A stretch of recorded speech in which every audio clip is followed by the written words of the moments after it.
Bonjour amis coureurs, membres du magazine en ligne courseapied.ca. Vous vous apprêtez à écouter la troisième vidéo pour le niveau 3 des exercices de musculation pour prévenir les blessures en course à pied. C'est avec plaisir que mon ami Rino et mon ami Daniel vont vous présenter cette capsule. Bon exercice! Alors aujourd'hui, on va faire 4 exercices. Le premier exercice, c'est un exercice qu'on veut vraiment faire avec le plus de puissance possible, c'est le squat sauté. Ensuite, on va tomber sur des exercices plus de stabilisation. Donc, les fentes sautées, les push-ups et la planche abdominale. Donc, le premier exercice, Rino va faire des squats sautés. Il va en faire 5 de suite. Et après ça, il va faire une pause jusqu'à ce qu'il sente qu'il est capable de redonner le maximum sur les prochains 5 squats sautés. Okay? Fait que ça commence dans 3, 2, 1, c'est parti. 3, 4, 5. Fait que là, il a fait ses 5 squats sautés le plus haut possible. Ce qu'on voit, c'est qu'il passe le moins de temps possible au sol puis essaie de sauter le plus haut possible.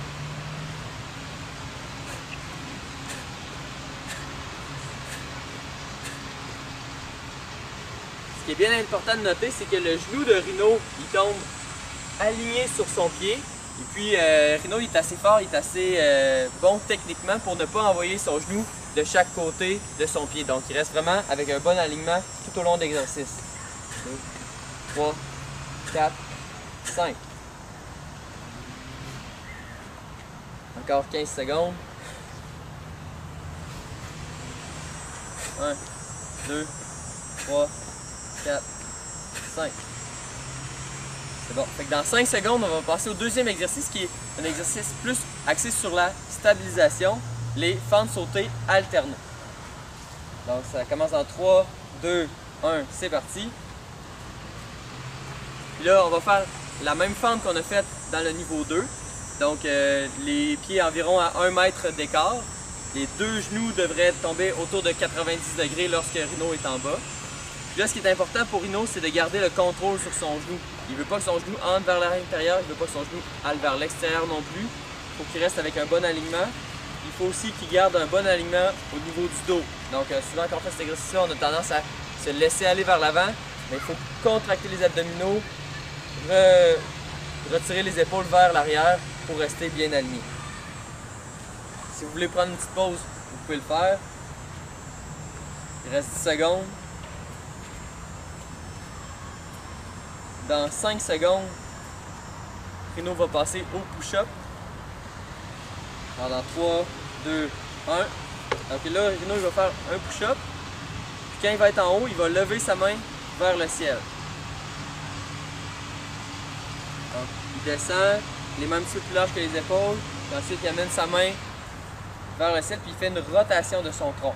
Donc c'est un exercice un peu plus avancé que le push-up conventionnel.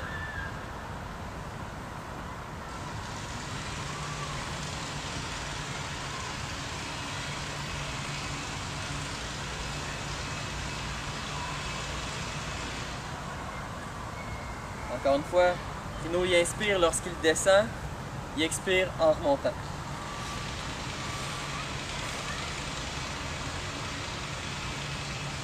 Inspire, expire.